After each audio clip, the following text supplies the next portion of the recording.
Olá, meus amigos, aqui começa mais um Convergência S. Carlos Lacerda. Quem é essa figura? Vamos lá.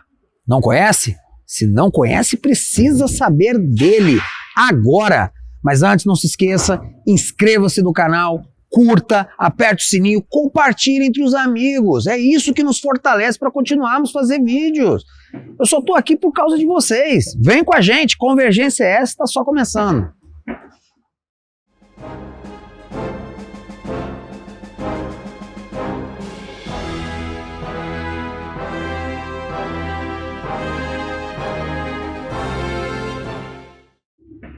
Olá, meus amigos, aqui quem fala é o Wellington Calegari e hoje o assunto é Carlos Werneck Lacerda. Quem é essa figura? Para mim, o maior político conservador da nossa história e infelizmente pouco ouvimos falar dele. Carlos Lacerda é uma dessas figuras que marcaram profundamente a política brasileira.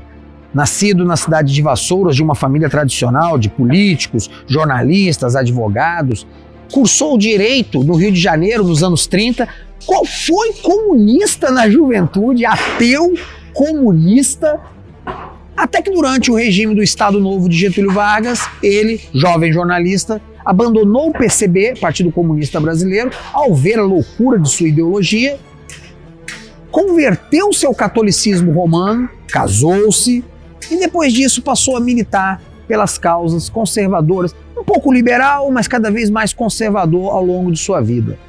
Carlos Lacerda se lança primeiro na vida jornalística, onde vai se destacar como um dos maiores jornalistas do Brasil, fundador do jornal A Tribuna da Imprensa. Lacerda foi aquele tipo de pessoa que como Churchill, tal como Winston Churchill, unia teoria e prática.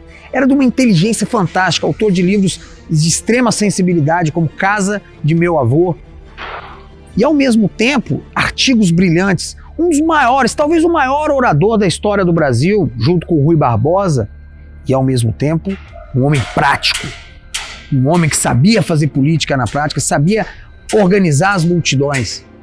Nos anos 50, ele ficou conhecido, através de seu jornal Tribuna de Imprensa, fazendo uma propaganda feroz contra o presidente Getúlio Vargas, em quem ele nunca acreditou que realmente havia se transformado em um democrata e em quem ele temia que a semente do populismo fascista viesse a tomar o Brasil de novo. A campanha que ele moveu contra o Última Hora, um jornal movido a dinheiro público que Vargas bancava com nosso dinheiro, levou o presidente a uma crise institucional terrível que terminou, infelizmente, com o suicídio de Vargas. Mas ali, Lacerda já virou um ícone da direita brasileira. Eleito deputado federal por 2 vezes, foi líder da bancada da UDN, a União Democrática Nacional, do Congresso Brasileiro, e fez oposição feroz ao presidente Juscelino Kubitschek, se envolvendo nos principais fatos da década de 50. Foi inclusive contrário à construção da capital, Brasília. Quando a capital se transferiu para Brasília e o antigo Distrito Federal do Rio de Janeiro se transformou no estado da Guanabara, hoje é o município do Rio de Janeiro, Lacerda foi eleito governador, o primeiro governador da Guanabara. E diga-se de passagem, o maior administrador que o Rio de Janeiro teve. Construiu toda a infraestrutura de saneamento básico que praticamente existe até hoje naquela cidade. Aterrou brejos, pântanos, lutou contra a violência urbana. E tudo isso em oposição ao governo federal da época, de Jango Goulart, que perseguia a sua administração. Em nenhum momento Lacerda deixou, mesmo como governador da Guanabara, de ser o líder da direita conservadora brasileira, fazendo inclusive intercâmbio com o governo dos Estados Unidos, pedindo apoio contra um governo que cada vez mais se tornava ditatorial, bagunceiro e badeneiro. Era a época em que o governo brasileiro apoiava as ligas camponesas de Francisco Julião, as tais reformas de base que queriam implantar o socialismo no Brasil. Tentaram de todas as formas derrubar Lacerda, mas em 64, Lacerda foi um dos principais líderes. Principais não, foi o principal líder civil e verdadeira alma daquilo que se chamou Revolução de 64, outros preferem chamar de golpe de 64, eu prefiro contra-golpe de 64, porque foi um golpe que impediu o golpe comunista de Jango ou comunista populista de Jango. Lacerda foi a verdadeira alma desse movimento, enquanto o Marechal Castelo Branco foi o seu líder operacional. Feito o movimento, deposto João Goulart, inicia-se o regime militar. E aí vem a decepção de Lacerda. Ele esperava que ocorressem eleições livres o mais rapidamente possível e que ele pudesse se eleger presidente do Brasil. Não tenho dúvidas, teria sido um grande presidente pelo seu brilhantismo, pela sua praticidade, pela capacidade de ligação com as massas, pela veracidade de suas palavras. Teria sido o presidente que nós nunca tivemos e talvez nunca mais tenhamos oportunidade de ter.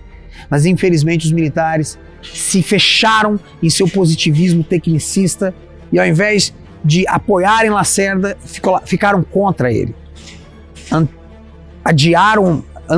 Ampliaram o mandato que seria de Jean Goulart e agora estava com Castelo Branco, cancelaram as eleições presidenciais, depois instituíram o bipartidarismo com 2 partidos, Arena e MDB, e quando Lacerda tentou se opor a isso, cassaram seus direitos políticos.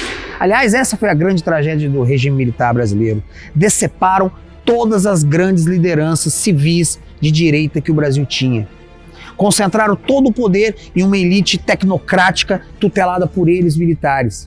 Isso, aliado ao domínio intelectual que a esquerda assumiu sobre a imprensa, os meios de comunicação e tudo mais, permitiu que já nos anos 80, com o fim do regime militar, o poder político e institucional brasileiro caísse de mãos beijadas nas mãos da esquerda. E até hoje sofremos o impacto disso.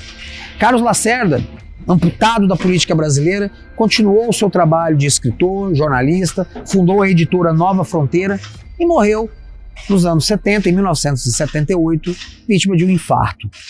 É uma das figuras que deixam saudade na política brasileira. É aquela figura que Deus fez e depois quebrou o molde. Nós não tivemos outro, talvez nunca tenhamos alguém semelhante a ele. O Brasil ainda espera o seu novo Carlos Lacerda. Um forte abraço, muito obrigado. Meu nome é Wellington Calegari e aqui é o Convergência ES.